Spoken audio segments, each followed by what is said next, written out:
We finish our food in silence, and then Peeta offers to take the first watch. I burrow down in the sleeping bag next to him, pulling my hood up over my face to hide it from the cameras. I just need a few moments of privacy where I can let any emotion cross my face without being seen. Under the hood, I silently say goodbye to Thresh and thank him for my life. I promise to remember him and, if I can, do something to help his family, and Ruse, if I win. Then I escape into sleep, comforted by a full belly and the steady warmth of Peeta beside me. When Peeta wakes me later, the first thing I register is the smell of goat cheese. He's holding out a half roll spread with the creamy white stuff and topped with apple slices. "Don't be mad," he says. "I had to eat again. Here's your half." "Oh, good," I say, immediately taking a huge bite. The strong, fatty cheese tastes just like the kind Prim makes. The apples are sweet and crunchy. Mmm. "We make a goat cheese and apple tart at the bakery," he says. "Bet that's expensive," I say. "Too expensive for my family to eat, unless it's gone very stale." "Of course, practically everything we eat is stale," says Peeta, pulling the sleeping bag up around him. In less than a minute, he's snoring. Huh. I always assumed the shopkeepers lived a soft life. And it's true, Peeta has always had enough to eat, but there's something kind of depressing about living your life on stale bread, the hard, dry loaves that no one else wanted. One thing about us, since I bring our food home on a daily basis, most of it's fresh. Most of it's so fresh you have to make sure it isn't going to make a run for it. Somewhere during my shift, the rain stops.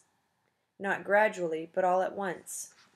The downpour ends, and there's only the residual drippings of water from branches, the rush of the now overflowing stream below us.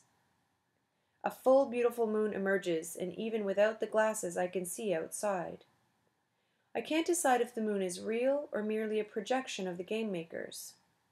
I know it was full shortly before I'd left home. Gale and I watched it rise as we hunted into the late hours. How long have I been gone?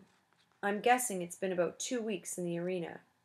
And there was that week of preparation in the capital. Maybe the moon has completed its cycle. For some reason, I badly want it to be my moon, the same one I see in the woods around District 12. That would give me something to cling to in the surreal world of the arena where the authenticity of everything is to be doubted. 4 of us left. For the first time I allow myself to truly think about the possibility that I might make it home, to fame, to wealth, to my own house in the Victor's village. My mother and Prim would live there with me.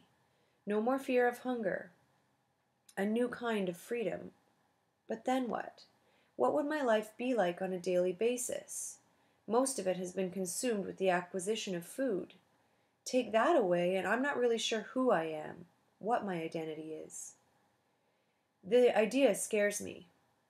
I think of Haymitch, with all his money. What did his life become? He lives alone, no wife or children, most of his waking hours drunk. I don't want to end up like that. But you won't be alone, I whisper to myself. I have my mother and Prim. Well, for the time being. And then I don't want to think about them when Prim has grown up. My mother passed away. I know I'll never marry, never risk bringing a child into the world, because if there's one thing being a victor doesn't guarantee, it's your children's safety. My kids' names would go right into the reaping balls with everyone else. And I swear I'll never let that happen. The sun eventually rises, its light slipping through the cracks and illuminating Peeta's face. Who will he transform into if we make it home?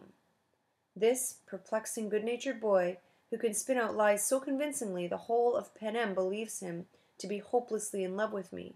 And I'll admit it, there are moments when he makes me believe it myself. At least we'll be friends, I think. Nothing will change the fact that we've saved each other's lives in here. And beyond that, he will always be the boy with the bread. Good friends. Anything beyond that, though. And I feel Gale's gray eyes watching me, watching Peeta, all the way from District 12. Discomfort causes me to move. I scoot over and shake Peeta's shoulder. His eyes open sleepily, and when they focus on me, he pulls me down for a long kiss. We're wasting hunting time, I say, when I finally break away. I wouldn't call it wasting, he says, giving a big stretch as he sits up. So, do we hunt on empty stomachs, or to give us an edge? Not us, I say.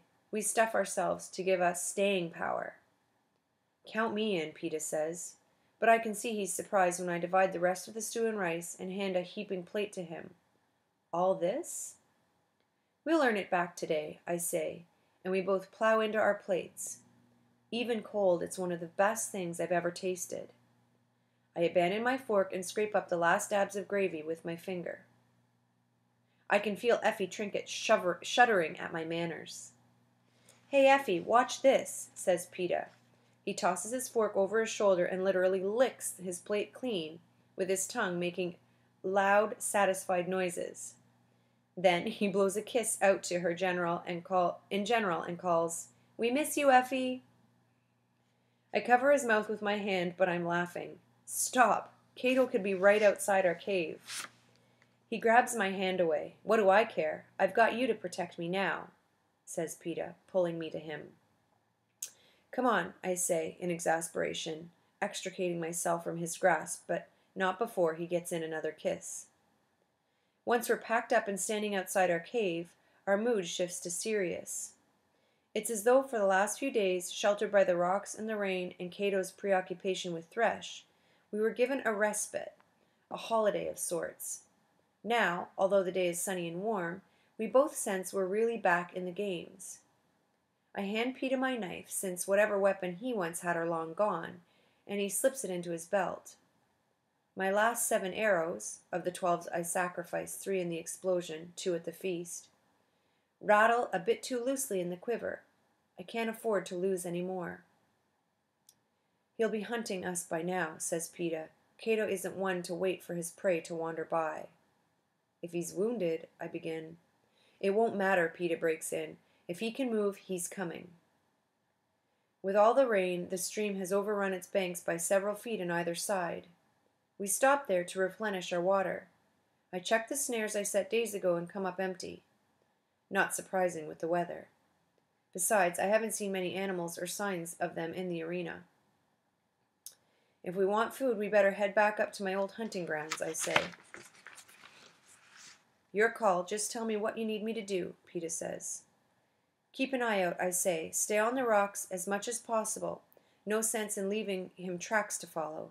And listen for both of us.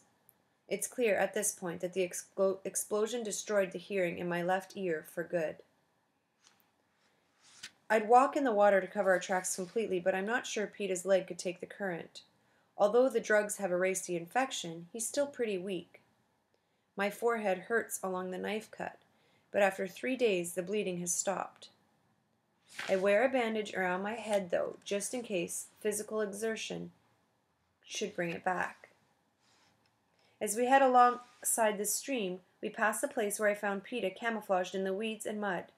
One good thing, between the downpour and the flooded banks, all signs of his hiding place have been wiped out. That means that, if need be, we can come back to our cave. Otherwise, I wouldn't risk it with Cato after us. The boulders diminish to rocks that eventually turn to pebbles, and then, to my relief, we're back on pine needles and the gentle incline of the forest floor. For the first time, I realize we have a problem. Navigating the rocky terrain with a bad leg, well, you're naturally going to make some noise. But even on the smooth bed of needles, Peeta is loud. And I mean loud, loud. As if he's stomping his feet or something. I turn and look at him. What? He asks. You've got to move more quietly, I say. Forget about Cato. You're chasing off every rabbit for a 10-mile radius. Really? He says. Sorry, I didn't know. So we start up again, and he's a tiny bit better, but even with only one working ear, he's making me jump. Can you take your boots off, I suggest? Here, he asks in disbelief, as if I'd asked him to walk barefoot on hot coals or something. I have to remind myself that he's not used to being in the woods, that it's the scary, forbidden place beyond the fence of District 12. I think of Gale with his velvet tread. It's eerie how little sound he makes, even when the leaves have fallen and it's a challenge to move at all without chasing off the game. I feel certain he's laughing at me back home. Yes, I say patiently, I will too. That way we'll both be quieter. Like I was making any noise. So we both strip off our boots and socks, and while there's some improvement, I could swear he's making an effort to snap every branch we encounter.